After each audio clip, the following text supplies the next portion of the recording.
Yes बेटा, so last hours right, final countdown में Bible मेरे साथ में है और मैं आ गया हूँ। तो ध्यान से देख यार, कल सुबह सर क्या क्या चीज़ें देख के जानी है। सबसे पहले इधर ध्यान से देख, अब जो टॉपिक के नाम लिख रहा हूँ, और हाँ पता है तू बोर हो गया है, इलेक्ट्रिसिटी नहीं होने वाला है बेटे। इस बार लाइट और ह्यूमन आई की कुछ चीज़ें बताने वाला हूँ। पर तुझे सबसे पहली बात बताऊँ, अब देख नई चीज़ें नहीं करते यार, ये सब छोड़ना। पूरा साल तेरे पास थी है, तेरे लिए ही थी। इसके अलावा और 20 किताबें थी जिसमें सेम इंफॉर्मेशन है।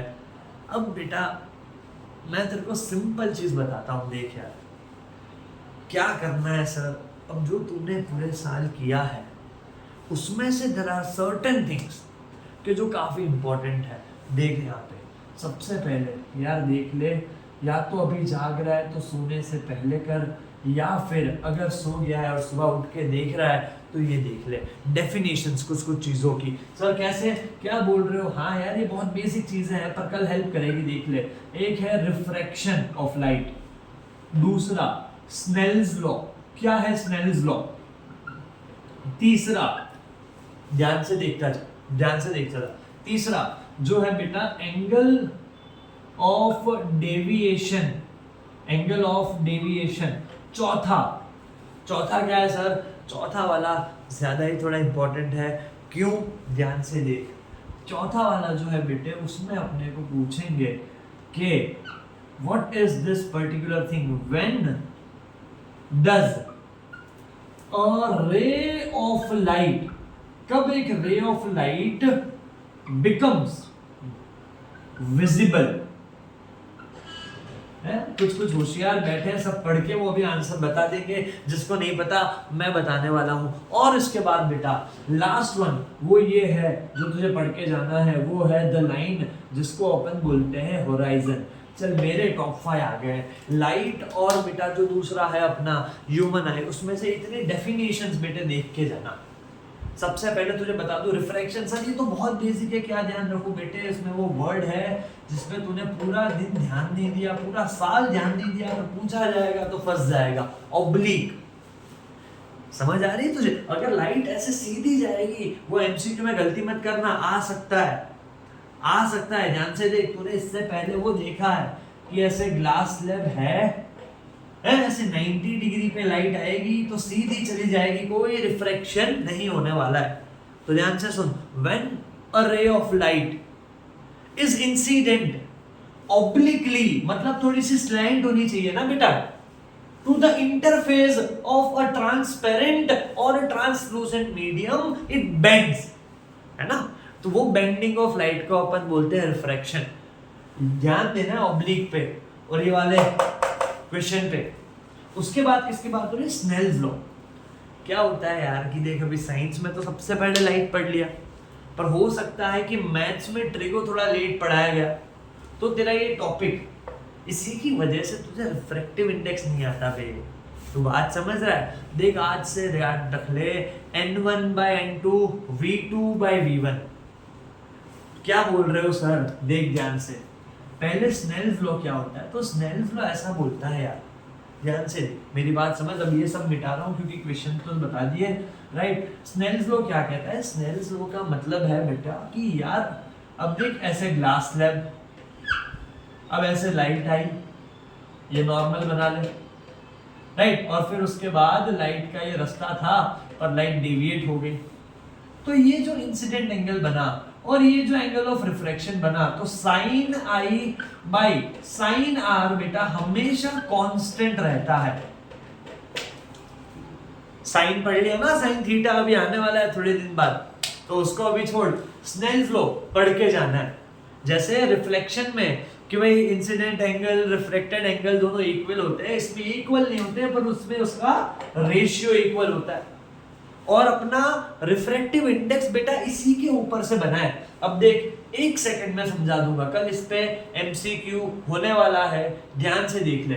क्या होगा सर? तो देख, अब मान ले एयर में से लाइट आई, एयर की रिफ्रैक्टिव इंडेक्स n1, मान ले ग्लास में गई, ग्लास की n2, अब एयर में स्पीड मान ले v1 और इधर स्पीड v2, तो बेटे फॉर्मूला लगा ले n1/n2 मतलब रिफ्रैक्टिव इंडेक्स ऑफ एयर नीचे, रिफ्रैक्टिव इंडेक्स ऑफ ग्लास, दोनों इनवर्स के भाई भाई है।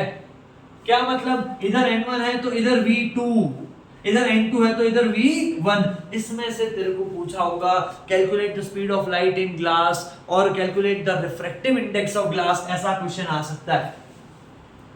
फिर एक और चीज है कि भाई डायमंड की, तुम बोलते हो कि डायमंड की तो रिफ्रैक्टिव इंडेक्स सबसे ज्यादा है, तो क्या मतलब है बेटा इसका? मतलब क्या है? कौन है यहाँ पे होशियार? कौन वो होशियार है जो वीडियो देख रहा है? बता, फटाफट से बता बेटा। है बेटा इसका मतलब ये है, याद रख, सॉरी इनवर्स रेशियो बोला ना बेटे। इनवर्स का मतलब है कि यार जितनी ज्यादा रिफ्रैक्टिव इंडेक्स डायमंड की सबसे ज्यादा है 2.42, जितनी ज्यादा रिफ्रैक्टिव इंडेक्स उतनी ही स्पीड ऑफ लाइट बेटा कम हो जाएगी। इसीलिए एयर में सबसे ज्यादा है स्पीड ऑफ लाइट और डायमंड में सबसे कम होगी। यही अपने को बुक वो टेबल के थ्रू बेटा स्टेट करने जा रहा है। बात समझ आ रही है? चला जा next question, angle of deviation. देखिए तुम सब बच्चे लोग सच बताऊं तो यार ये बनाना सीख गए हो, है ना, पर तुम्हें डिफाइन करना नहीं आता। देख ले ध्यान से, इंपॉर्टेंट है। अब पहले प्रिज्म में हमने इंसिडेंट रे बनाई बेटे, ध्यान से देख, इसको आई लिख लिया इंसिडेंट रे, राइट। अब उसके बाद बेटा उसका ओरिजिनल रास्ता बना ले, फिर वो हो गई ऐसे रिफ्रैक्ट, फिर वो ऐसे वापस से हो गई रिफ्रैक्ट। अब ये जो निकली बेटे इसको अपन कहते हैं इमर्जेंट। इसको रिफ्रैक्टेड मत बोल देना, मार्क्स कट जाएंगे, फिर मत आना यार, ध्यान से समझ। इसका नाम इंसिडेंट, इसका नाम इमर्जेंट। अब इमर्जेंट को भी बेटे पीछे एक्सटेंड कर ले फटाफट से। ये जो बन रहा है इसको बोलते हैं angle of deviation. The angle between incident and the emergent one, कौन सा? Incident and emergent ray is known as angle of deviation, right. फटाफट से आगे बढ़ते हैं। और क्या है? When does a ray of light becomes visible? ये क्या है सर? अब ये क्या बोल रहे हो? बात समझ, देख पा रहा है? पक्की बात है? हाँ मास्टर टाइम वेस्ट मत करो। अबे टाइम वेस्ट नहीं कर पा रहा, तू मुझे देख पा रहा है, मैं तुझे नहीं देख पा रहा, पर मुझे वो कैमरा दिख रहा है बेटा। तो बात समझ, क्या अपने बीच में लाइट है? मास्टर तुम कंफ्यूज, अबे कंफ्यूज नहीं कर रहा बेटे, क्या अपने बीच में लाइट है? हाँ सर है। अबे तो समझ, तो लाइट की रे क्यों नहीं दिख रही बेटा? वो फील हो रही है क्या? रे फील हो रही है सर, पर दिख नहीं रही। अच्छा कभी दिखती है? हाँ सर एक दिन दिखी थी। अच्छा कब दिखी थी बता? तो तू बोलेगा कि जैसे सर अपने को फॉग के टाइम पे दिखती है ना, जैसे सर अपने को स्टेज लाइट्स में दिखती है ना, जैसे अपने को और कहां दिखती है, और कहां दिखती है? अभी जैसे यार तूने 9th में बहुत पढ़ाई की बेटे कोलॉइड, और अभी क्यों नहीं दिख रही? अभी अपने आसपास में बेटा जो एयर है इसके पार्टिकल बहुत छोटे हैं, लाइट ऐसे फट से पास हो जा रही है, कुछ भी फर्क नहीं हो रहा है इधर। बट जो ऐसे अपन फॉग या ये बातें कर रहे हैं वहां पे पार्टिकल्स की साइज बेटे बढ़ जाती है, ध्यान से देखिए। जब लाइट इस पे इंसिडेंट होगी ना तो यार ऐसे लिटरली ऐसे फैल जाएगी अनइवन डायरेक्शन में, उसी को बेटे अपन बोलते हैं स्कैटरिंग ऑफ लाइट। जब ऐसे स्कैटर होगी तो तुझे उसका पाथ दिखेगा, जिसको तू बोलता है टिंडल इफेक्ट। याद रख ले, इसको पढ़ के जाना है, राइट। और ये स्टेटमेंट में या तो इसका एमसीक्यू भी आ सकता है, ध्यान से पढ़ ले, राइट। आगे बढ़े। हॉरिजॉन, क्या है ये हॉरिजॉन? हॉरिजॉन क्या है? देख ऐसे भी पढ़ के कंटाल गया ना, फटाफट जा टेरेस पे बात। क्या सर क्या बोल रहे हो? हाँ वैसे रात है, मत बात। हॉरिजॉन का मतलब बेटा सिंपल है, ध्यान से सुन। अब ऐसे अगर दिन का टाइम है, अपन टेरेस पे चले गए, राइट, सामने कोई बिल्डिंग कुछ भी नहीं है, सिर्फ हमारी बिल्डिंग है, ऐसा समझ। तुझे बेटा जो दिख रहा है, क्या दिखेगा? समझ तू टेरेस पे है, सामने कोई बिल्डिंग नहीं है, एंड में मास्टर मुझे तो स्काई दिख रही है ना, द स्काई इज ब्लू या पिंक या ब्लैक या रेड, वो सब अभी छोड़, बट मुझे सर स्काई दिख रही है। देख समझ, तेरी आंखों से एक इमेजिनरी लाइन बेटा बनाऊं ना, एक इमेजिनरी लाइन बेटा बनाऊं तेरी आंखों से एकदम स्ट्रेट, जहां तक तू देख पा रहा है, उस लाइन को बेटा अपन बोलते हैं होराइजन या हॉरिजॉन।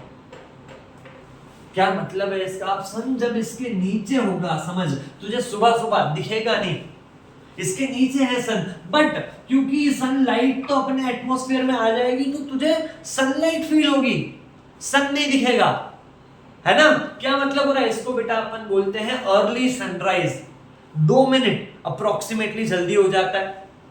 और यहां से जब सन वापस जा रहा है कि चल बेटा गुड बाय मिलते हैं, तो अगेन वो हॉरिजॉन से चला गया है, 2 मिनट हो गई, सनसेट हो गया, वो मोमेंट चला गया, है ना? अरे नहीं सर मोमेंट, अबे याद देख, मस्ती छोड़। तो यार ऐसा है कि सनसेट तो हो गया, पर अभी भी तुझे फील हो रहा है कि शाम है, बात समझ। इसको अपन बोलते हैं डिलेड सनसेट। या तो ये पूरी थियरी आएगी, या फिर एक क्वेश्चन है बेटा कि time difference, total time difference कितना है? 2 ये 2 प्लस 2 5। हाँ ठीक है 5 रख, राइट? तो इतनी चीजें तो बेटा लाइट और इसमें डेफिनेशंस में तुझे देख के जानी है। कुछ डाउट आए, कुछ भी आए तो यार इसके बाद पूछ ले। आज अपने साथ यार वीडियो में कोई शूट वूट नहीं कर रहा है, मुझे डर है कि मैं बेटा कभी कभी नहीं दिख रहा होगा, I am so sorry for it, पर यस आवाज आ रही है तेरे तक, एंड मुझे भरोसा है तू मेरे को आवाज से ही पहचान लेगा। चला आगे थोड़ा बढ़ते हैं, थोड़ा आगे बढ़ते हैं। क्या करना है मास्टर? यस, बाइबल को रख देते हैं, फेंकते नहीं बेटा। चल, तो क्वेश्चन ये है कि why is it beneficial, why is it beneficial to bend या बेंड अ सीसीसी, कंप्यूटर का कोर्स नहीं बेटे, current carrying conductor, in form of close loop. Master नए नए सवाल खुद ना बोल रहे हो प्रैक्टिस करने के और दे भी रहे हो। अबे नया नहीं है, पुराना नहीं है, देख। या फिर इसको सादी भाषा में पूछेंगे जिससे तू समझ पाए कि एक्सप्लेन तो क्या भाई, मैग्नेटिक फील्ड एक्सप्लेन कर ले, magnetic field due to a close loop. अब याद आ गया ना मास्टर, एन एस। अबे पर कैसे हुआ वो पूछना चाह रहा है तुझे, क्वेश्चन समझ ले बेटा, सीरियस मस्ती छोड़। 3 मार्क्स नो वेटेज हो सके, ध्यान से सुन, समझ ले। ये वायर है और वायर में से कुछ करंट जा रहा है बेटे, आई बात को ध्यान से समझ। तो यहां पे हमने पढ़ लिया magnetic effects of electric current. Hans Christian Oersted ने बोला कि भाई अपने आसपास ऐसे ऐसे ऐसे ऐसे ऐसे पूरा मैग्नेटिक फील्ड प्रोड्यूस करेगा। तू बात को समझ, जैसे ये वायर है बेटा, ध्यान से सुन प्लीज, काम का है। ये वायर है, अब इसके आसपास ऐसे, बात समझ रहा है तू, राइट? इस तरीके से मैग्नेटिक फील्ड प्रोड्यूस होगी, राइट हैंड थंब रूल। अभी यहां पे तू बात समझ, अब बोल रहे हैं कि अगर हम, तू ध्यान से देख, अगर हम इसी वायर को बेंड कर दे, ध्यान से देख यार, कैसे बेंड किया? अभी यार मार्कर को बेंड नहीं कर सकता, तो पर बात ध्यान से समझ। एक ऐसे लंबी स्केल ले ली और स्केल को ऐसे बेंड कर दी। पहले स्केल सीधी थी, बात समझ, पहला ये सीधा आता, पहले ये सीधा था, ऐसे ऐसे ऐसे ऐसे ऐसे सर्कल बन रहे थे। अब देखिए इसको मैंने मोड़ दिया तो सर्कल भी मुड़ जाएंगे। बात समझ रहा है कि नहीं भाई? बहुत मेहनत लग रही है यार, समझ ले, समझ आ रहा है? तो जैसे ही हम कंडक्टर को बेटे लूप के फॉर्म में लेके आते हैं तो अंदर का जो एरिया हुआ, रुक थोड़ी और मेहनत करने दे, तू भी क्या याद रखेगा, रुक जा।